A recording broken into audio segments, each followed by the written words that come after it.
ॐ हरिः ॐ श्री गुरुभ्यो नमः। हरिः ॐ। ॐ सदाशिवसमारम्भां शङ्कराचार्यमध्यमाम् अस्मदाचार्यपर्यन्तां वन्दे गुरुपरम्परां। श्रुतिस्मृतिपुराणानाम् आलयं करुणालयं नमामि भगवत्पादं शङ्करं लोकशङ्करं। शङ्करं शङ्कराचार्यं केशवं बादरायणं सूत्रभाष्यकृतौ वन्दे भगवन्तौ पुनः पुनः। ईश्वरो गुरुरात्मेति मूर्तिभेदविभागिने व्योमवद्व्याप्तदेहाय दक्षिणामूर्तये नमः। ॐ असतो मा सद्गमय तमसो मा ज्योतिर्गमय मृत्योर्मा अमृतङ्गमय। ॐ शान्ति शान्ति शान्तिः। वासुदेवेन्द्र योगीन्द्रं नत्वा ज्ञानप्रदं गुरुं मुमुक्षूणां हितार्थाय तत्त्वबोधोऽभिधीयते। आत्मा कः स्थूलसूक्ष्मकारणशरीराद्व्यतिरिक्तः पञ्चकोशातीतः सन् अवस्थात्रयसाक्षी सच्चिदानन्दस्वरूपः सन् यः तिष्ठति स आत्मा। एवं पिण्डब्रह्माण्डयोः ऐक्यं सम्भूतम्। हमारे जीवन में 5 प्रकार के भेद हैं। कल हमने देखा जीव जीव का भेद है, जगत जगत का भेद है, जीव जगत का भेद है, जीव ईश्वर का भेद है और जगत ईश्वर का भेद। कल हमने 2 भेदों की निवृत्ति की। ईश्वर उपादान कारण है और इसीलिए जगत ईश्वर से भिन्न नहीं है। अब देखिए 2 जगत की विषय भी ईश्वर मात्र है, वो भी भेद नहीं है। भले कंगन कहे हार कहे, नाम रूप अनेक है, वस्तु एक सुवर्ण मात्र है।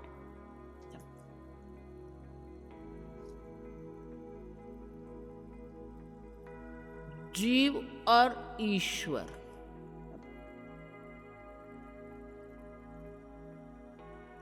जीव और जगत,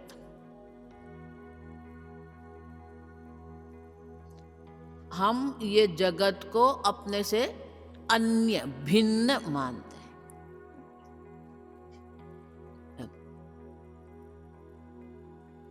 तो जब तक ईश्वर के स्वरूप की स्पष्टता नहीं होती है तब तक ये अभेद बुद्धि जिसको कहते हैं या सर्वात्म भाव जिसको कहते हैं वो संभव नहीं है। मैं साक्षी चैतन्य कहने मात्र से ये जगत से जो भेद बुद्धि है ना उनकी निवृत्ति नहीं होती। पिंड ब्रह्मांडयोः ऐक्यम। पिंड माने ये शरीर है, ये शरीर भी पंच महाभूत का है, ये जगत भी पंच महाभूत है। अब मन भी सूक्ष्म शरीर भी पंच महाभूत है। ये जगत में जो सूक्ष्म शरीर, भगवान का जो सूक्ष्म शरीर जिसको हिरण्यगर्भ कहते हैं,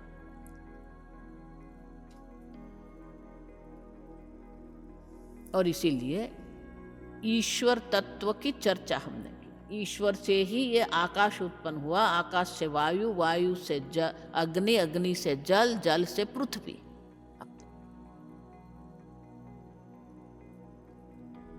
तो ईश्वर जिसको हम कहते हैं अभिन्न निमित्त उपादान कारण, निमित्त कारण है, इसलिए ईश्वर सर्वज्ञ सर्वशक्ति है। उपादान कारण है, इसलिए ईश्वर सर्वव्यापी है।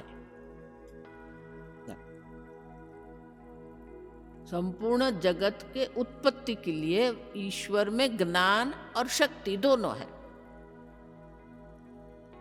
उपादान कारण होने के कारण जहां जहां कार्य है वहां कारण होता है, जहां घड़ा है वहां मिट्टी है।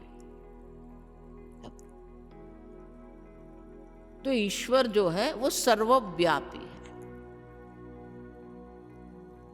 एक सीधा तर्क है, आप समझ।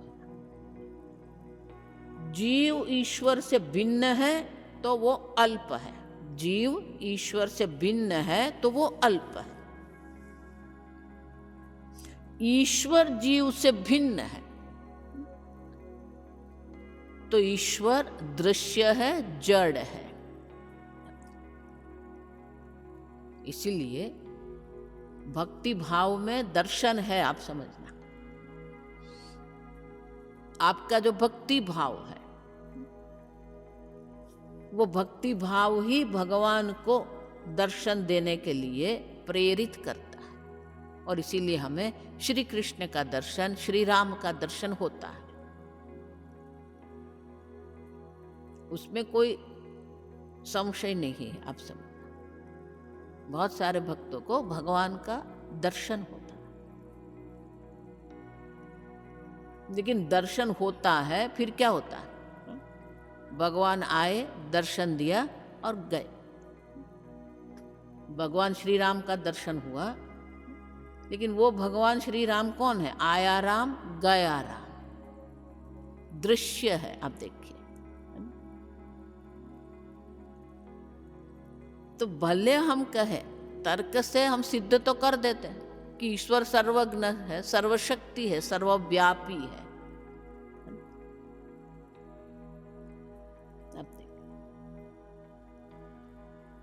लेकिन ये माइक ईश्वर है, उपादान कारण है, तो ये माइक कौन है? ईश्वर है। ये जितने वेदांती होते हैं ना, ये 50% ज्ञानी होते हैं, आप समझना। क्यों? जो अच्छा लगे उसे भगवान कहेंगे। डोनाल्ड ट्रंप भी कौन है? ईश्वर उपादान कारण है, तो डोनाल्ड ट्रंप भी कौन है? ईश्वर है। पुतिन भी कौन है? ईश्वर है। अब वहां ईश्वर बुद्धि नहीं होती है, आप समझना। इसलिए मैं बोलती हूँ 50%। महाराज श्री कच्चा वेदांती ऐसा बोलते थे। ईशावास्य इदगुम सर्व यत्किंचित जगत्याम जगत, यत्किंचित। आप देखिए, जो भी है आपकी दृष्टि से धर्म है या अधर्म है, आपकी दृष्टि से योग्य है या अयोग्य है, आपकी दृष्टि से राग है या द्वेष है, सर्वत्र ईश्वर बुद्धि करना। लेकिन प्रश्न तो यहां ये रहता है, ईश्वर सर्वज्ञ है, लेकिन मैं कौन हूं? अल्पज्ञ। ईश्वर कौन है? सर्वशक्ति। मैं कौन हूं? अल्पशक्ति ही।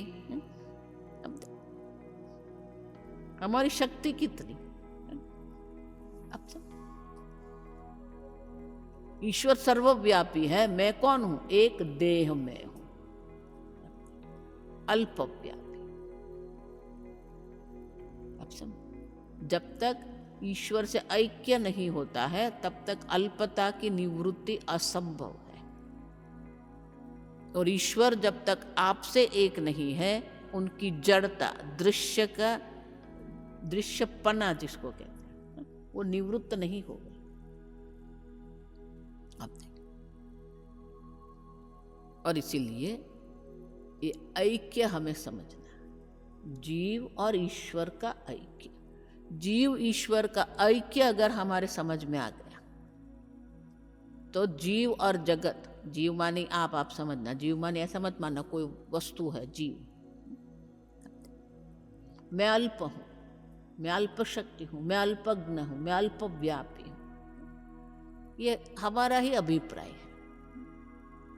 और इसीलिए हम जो हमारे बारे में सोचते हैं वो आगे हमें दर्शाते हैं।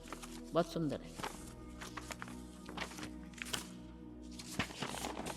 दूसरी पंक्ति, स्थूल शरीर अभिमानी जीवनामकम ब्रह्म प्रतिबिंबम भवति सह एव जीवः प्रकृत्या स्वस्मात् ईश्वरं भिन्नत्वेन जानाति। शंकराचार्य जी कहते हैं हम हमारे बारे में क्या सोचते हैं। आप देखिए, ये शास्त्र कहता है ऐसा मत मानना। हम हमारे बारे में क्या सोचते हैं? स्थूल शरीर अभिमानी, मैं देह हूं। आप देखिए, अभिमानी मानी या अहंकार नहीं, अभिमानी मानी एक तादात्म्य कहते हैं उसको, अपने आप को देह मानना। मैं देह हूं, उसे कहते हैं स्थूल शरीर अभिमानी। फिर नाम क्या पड़ गया? जीवनामकम, अपना नाम बन गया जीव। बोले जीव कैसे बन गया? ब्रह्म प्रतिबिंबम भवति। अब ब्रह्म प्रतिबिंबम, मन सात्विक पंचमहाभूत से बना है और इसलिए निर्मल है, दर्पण समान है। और इसीलिए वो जो बुद्धि है, वो बुद्धि में चैतन्य, आप जो चैतन्य है, आपका प्रतिबिंब पड़ता है। वो प्रतिबिंब में अहम बुद्धि करके जो बैठा है वो जीव है। आप समझो, अंतःकरण में जो ब्रह्म का प्रतिबिंब, चैतन्य का जो प्रतिबिंब है,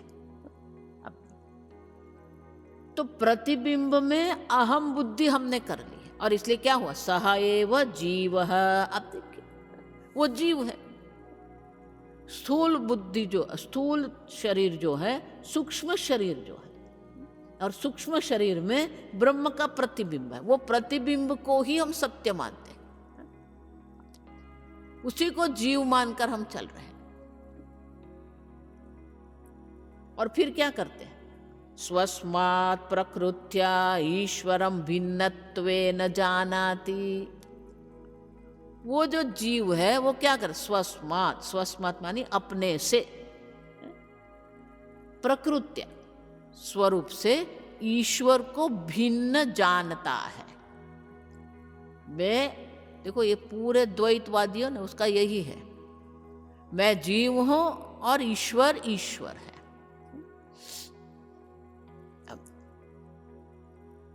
तो ये भिन्नत्व ने जो जाना थी, अब देखिए, तो बोले ये भिन्न है, आपसे क्या समस्या? ऐक्य ऐक्य क्यों करते रहते हो आप लोग? जीव जीव है, ईश्वर ईश्वर है, बात खत्म। ये ऐक्य क्यों आपको लाना है? आप देखिए, शास्त्र कहता है इसलिए आप सच्चिदानंद स्वरूप नहीं है। आप समझना, शास्त्र कहता है इसलिए आप आनंद स्वरूप नहीं है। आप आनंद स्वरूप है, इसीलिए शास्त्र कहते हैं कि आप आनंद है।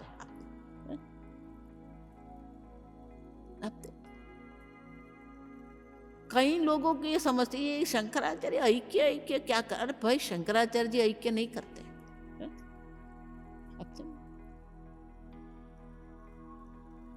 ऐक्य आपकी इच्छा है, आप समझना। प्रत्येक मनुष्य को अद्वैत की, ऐक्य की इच्छा है। प्रत्येक मनुष्य को ये अद्वैत में ही आनंद मिलता है। शास्त्र नहीं कह रहा है। आप अपने आप को देखिए, आपको आनंद कहाँ आता है? इसलिए मैं बहुत स्थूल दृष्टांत हमेशा देती हूं कि ट्रेन में बैठे, अब जब ट्रेन में जाते हैं तो वहां 6-8 लोग होते हैं। एक कंपार्टमेंट में कितने? 8 होते हैं। अब देखिए, अब जा रहे हैं, गुजराती दादा दादी जा रहे हैं यात्रा के लिए, जो पुत्र पुत्रवधू सब बिठाने के लिए आते हैं। वो बिठा दिया दादा दादी को। अब आसपास देखते हैं आप, ये 2 है, बाकी 6 कौन है आप देखिए। पहले ये देखेंगे, जैसे ही हम ट्रेन में बैठते हैं ना, पहले क्या दिखते हैं? कौन है आप देखिए। अब आसपास कौन थे? 4 पंजाबी हट्टे कट्टे। तो ऐसे देखते हैं, दादा दादी बैठ के फिर क्या करते हैं आप देखिए। क्यों? आप देखिए, द्वैत, मैं गुजराती, ये पंजाबी। फिर वो पुत्र क्या कहेगा? पिताजी थोड़ा संभाल के रहना।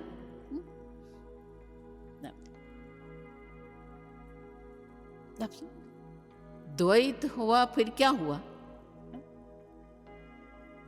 आपसे वो पंजाबी को देखकर बैठना है मात्र 16 घंटा। आप देखिए, फिर 16 घंटा बैठने में भी द्वैत आ गया। आप देखो, द्वैत आ गया, असुरक्षा आ गई।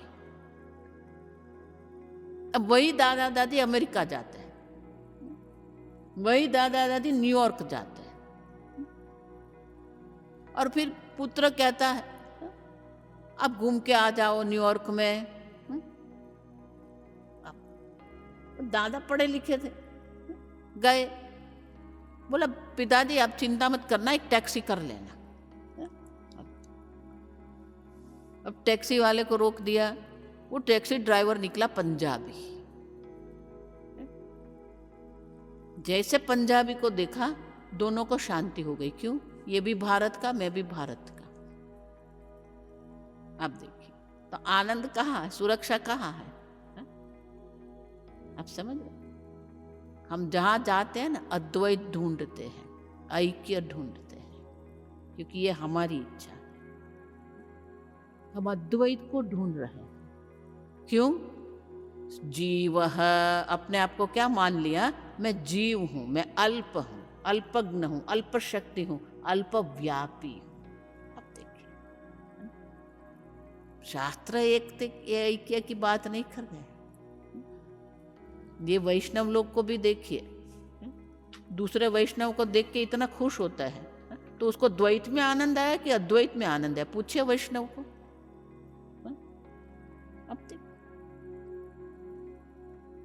अब द्वैत में आनंद नहीं है, अद्वैत में आनंद है।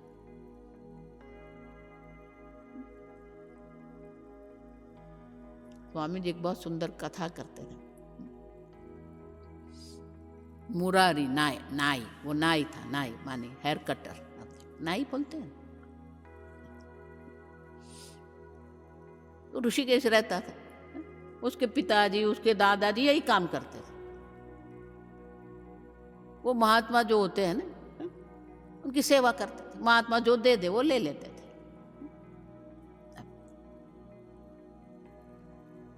तो ये मुरारी जो था, नाम उसका मुरारी, आप समझ,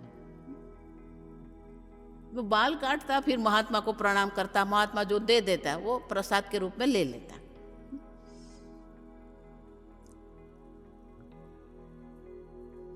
तो एक बार क्या हुआ, वहां एक ये अद्वैती महात्मा रहते थे, वेदांती, उसको हर सेवा करता था। फिर एक और महात्मा, ये द्वैतवादी आए। वो द्वैतवादी आए, फिर उसको पता चला कि ये नाई के पास वो अद्वैतवादी भी आता है। आप देखिए, तो एक दिन दोनों साथ हो गए, अद्वैतवादी और द्वैतवादी। जब द्वैतवादी पहले आया था, तो नाई ने उनको पहले क्या कर दिया? मुंडन कर दिया, सब कर दिया। फिर वो वहां था, फिर वो स्नान करने गया, वो अद्वैतवादी बैठ गया, उसको भी मुंडन कर दिया। फिर वो अद्वैतवादी जो था ना, ये नाई को उनकी भाषा में, सरल भाषा में, क्या अद्वैत है, वेदांत क्या है, शास्त्र क्या, समझाता था। अब ये अद्वैत समझा रहा था, तो नाई को बता रहा था कि हम दोनों एक ही सच्चिदानंद ब्रह्म है। नाई बेचारा हाँ हाँ करता, वो बोले क्या? अब स्नान करके वो द्वैतवादी आया, तो नाई ने ऐसे ही कह दिया कि महाराज ये भी तो है। हाँ हाँ, उसको पता नहीं था ये द्वैतवादी अद्वैतवादी, आप समझना, उसको कुछ नहीं है, इसको तो इतना ही था कि मुझे ये सब महात्मा की सेवा करना है बस। तो वे अद्वैतवादी जो था वो अद्वैत सिखा रहा था नाई को। अब वो द्वैतवादी आया, वो सुनने लगा ये क्या कह रहे हैं। तो वो द्वैतवादी बोला कि अरे आप क्या कर रहे हो महात्मा, ये जीव जीव है, ईश्वर ईश्वर है, ये एक एक क्या करते रहते हो।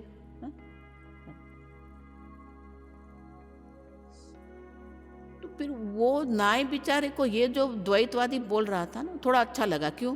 क्योंकि अपने को अल्प मानना एक स्वभाव है। मैं अल्प हूं, मैं जीव हूं, मैं भक्त हूं। तो द्वैतवादी ने शुरू किया अपना, वो अद्वैतवादी चुपचाप सुनता रहा। फिर वो द्वैतवादी ने समझाया।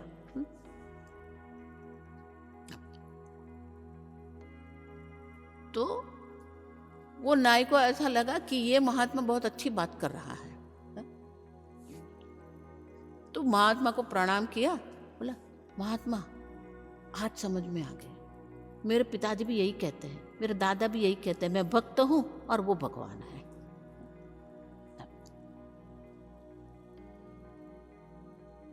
तो ये अद्वैतवादी कभी चुप नहीं रहते, आप समझना,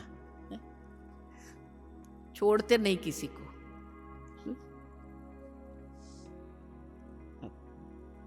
तो अद्वैतवादी ने द्वैतवादी को कहा कि कितने वर्ष का आपने अध्ययन किया? बोला 12 वर्ष गुरुजी के पास बैठकर हमने अध्ययन किया। 12 वर्ष क्या अध्ययन किया? द्वैत ही सत्य है। फिर वो नाई को पूछा कि तू और भगवान दो अलग है, कहाँ अध्ययन किया? अरे महाराज अध्ययन क्या करना, जानते ही है मैं और भगवान अलग है, उसमें क्या 12 वर्ष है? कुछ समझ में आए? वो मुरारी नाई भी जानता है क्या, मैं और भगवान भिन्न है। उसके लिए क्या 12 वर्ष चाहिए आपको? अब से उसके 12 वर्ष का अध्ययन करने की कोई आवश्यकता नहीं, आप समझो। भिन्नत्वेन जानाति, शंकराचार्य जी क्या कह रहे हैं? स्वस्मात् भिन्नत्वेन जानाति प्रकृत्या, ये सब जानते हैं। प्रकृत्या मान ये सहज है, आप देखिए, ये प्रकृत्या ये जो शब्द है आप सहज है। सब अपने को जीव जीव मानते हैं, सब अपने को ईश्वर से भिन्न ही मानते हैं। उसमें क्या आपको 12 वर्ष का द्वैतवाद सीखना पड़ेगा क्या?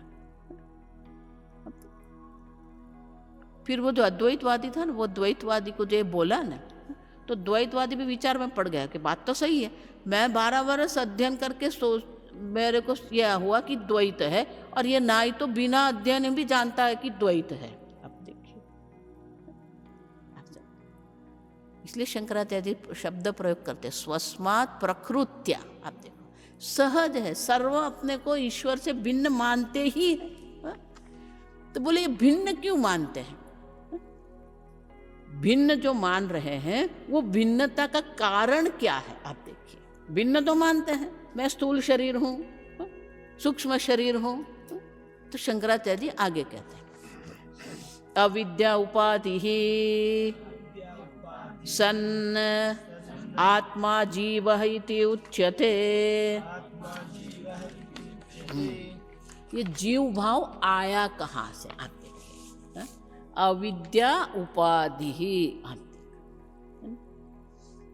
देखो ये वेदांत की विशेषता है, कुछ भी चर्चा करिए गोल घूम के कहाँ आके खड़ा रह जाएगा?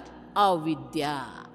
अज्ञानेन आवृतम ज्ञानम तेन मुह्यन्ति जन्तवः। आप देखिए, आपकी जितनी भी समस्या है, सर्व समस्या का मूल कहाँ पर है? ये अविद्या है, अपने स्वरूप का ज्ञान नहीं है। आगे हम चर्चा करके गए, मैं हूं सब जानते हैं, इदम अंश का ज्ञान है, विशेष अंश का ज्ञान नहीं है। देखो, इसलिए सर्प रज्जु जो दृष्टांत है ना, आप समझना, बहुत सुंदर दृष्टांत है। सर्प के इदम अंश को जानते हैं, इदम अस्ति, यहां कुछ वर्तुलाकार पड़ा हुआ है, इदम किम अस्ति, तो इदम जो है, स्वामी जी बहुत सुंदर कहते थे। संस्कृत में क्या कहेंगे, रज्जु जो है ना, स्त्रीलिंग है संस्कृत में, इयम रज्जुहु, आप देखिए, इयम रज्जुहु। तो इदम अंश जानते हैं, उनके विशेष अंश नहीं जानते हैं, तो स्वामी जी कहते हैं इयम रज्जुहु जो है, तो इयम से वो हो गया अयम सर्पः, लिंग भी बदल गया, आप समझ। फिर वो जड़ है, अभी चेतन सर्प बन गया। देखो ये अविद्या क्या करती है? आप समझ, इयम रज्जुहु अयम सर्पः। तो विशेष अंश जो है वो रज्जु है, तो रज्जु के स्थान पर क्या कह दिया, सर्पः। और वही सर्प जो है भय का कारण बन गया। अब देखिए, उसी प्रकार अपने स्वरूप को नहीं जानते हैं, अविद्या उपाधि के कारण क्या करते हैं, जीव आत्मा जीव इति उच्यते, मैं जीव हूं। अब देखिए, अविद्या के कारण ही अपने को जीव मान रहे हैं। लेकिन एक सीधा तर्क है, देखो छोटे छोटे में तर्क दे दूं, ये शास्त्र में बहुत पारिभाषिक रूप से दर्शाते हैं, लेकिन हमें ये छोटे छोटे शब्द में, वाक्य में ही याद रखना है। जैसे मिथ्या की व्याख्या की हमने, धर्म की व्याख्या की। एक तर्क है सीधा, जो अविद्या से उत्पन्न होता है वो अनुभव काल में भी नहीं होता है। अब देखिए, अनुभव काल को प्रतीति कहते हैं। जो अविद्या से उत्पन्न होता है, प्रतीति काल में भी उनका कोई अस्तित्व नहीं होता है। रज्जु के विशेष ज्ञान के अभाव के कारण जो उत्पन्न हुआ सर्प जो है, जब वो सर्प की प्रतीति हो रही है, उनके मन में आया कि सर्प ने मुझे डंक मारा, वो भयभीत हो रहा है, कंपित हो रहा है, हृदय की धड़कन बढ़ गई है, लेकिन सर्प क्या वहां है? नहीं है। आप देखिए, तो माता जी ये कल्पित है? नहीं। आप देखो, ये शब्द मत यूज करना। अविद्या से जो उत्पन्न होता है वो सर्प, जिसको सर्प का अनुभव हो रहा है, उनके लिए क्या कल्पित है? आप देखिए, उनके लिए कल्पित नहीं है, सत्य है सर्प वहां। जब सर्प, सत्य सर्प का अनुभव उनको हो रहा है और वो एक तंतु उसको पैर में लग गया और उसको लगा कि सर्प ने डंक मार दिया। आप देखिए, फिर उसको लग रहा है कि ये विष मेरे शरीर में जा रहा है, तो जितना भी उनका अनुभव है वो सब उत्पन्न कहां से हुआ है? आप देखिए, सर्प नहीं, आप समझो, सीधा कारण सर्प है, लेकिन मूल कारण तो क्या है? अविद्या है। रज्जु के विशेष अंश का अज्ञान है और इसलिए क्या मान रहा है? सर्प ने मुझे डंक मारा। अब देखिए, अब सब, और इसलिए शंकराचार्य जी कहते हैं अविद्या उपाधि ही सन्न होते हुए, आप देखिए, अविद्या उपाधि होने के कारण ही आत्मा जीव उच्यते। अब अविद्या के कारण आप जीव भाव में बैठे। जिस प्रकार से सर्प जो है, अविद्या से उत्पन्न हुआ सर्प जो है, वो प्रतीति काल में भी नहीं है, उसी प्रकार से जीव है ही नहीं। आप किस प्रकार के भेद की बात कर रहे हैं? आप समझ रहे हैं मैं क्या बोल रही हूं? द्वैतवादी जो जीव जीव करके बैठे हैं, लेकिन है क्या? अब देखिए, अविद्या से उत्पन्न हुआ जो जीव है सही में है ही नहीं। आप देखिए, इसलिए को हिंदी में कहते हैं ना, मानी मानी आयो बंधन में। लेकिन जब सर्प से भय उत्पन्न हुआ है, तो सर्प की निवृत्ति करनी है क्या? अगर सत्य सर्प है तो निवृत्ति करनी है। अगर सत्य सर्प नहीं है तो सर्प की निवृत्ति करनी है। अब देखिए इसका अर्थ क्या हो गया? जो भय है वो भय की निवृत्ति के लिए हमें सर्प की निवृत्ति नहीं करनी है। सर्प जिसके कारण दिख रहा है वो कारण की निवृत्ति करनी। इसीलिए अविद्या को मूल अविद्या कहते हैं। अब देखिए मूल अविद्या क्यों कहते हैं? कि मूल कारण है। जीव अपने को जीव मान रहा है, उनके पीछे का कारण तो क्या है? वो अविद्या है।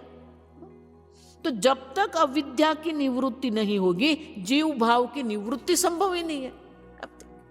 और इसलिए शंकराचार्य जी कहते हैं अविद्या उपाधि ही सन्न आत्मा जीवः उच्यते।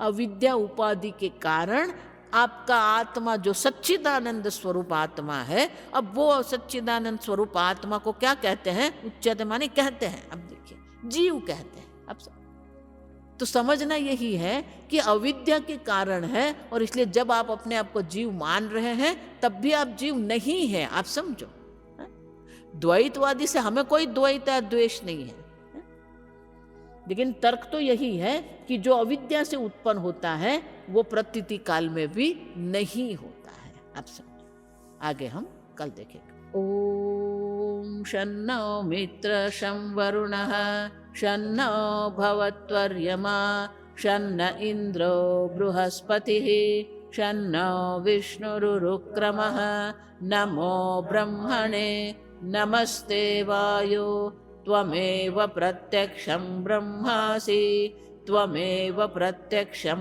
ब्रह्म वदिष्यामि ऋतं वदिष्यामि सत्यं वदिष्यामि तन्मामवतु तद्वक्तारमवतु अवतु माम् अवतु वक्तारम्। ओम शांति शांति शांतिः।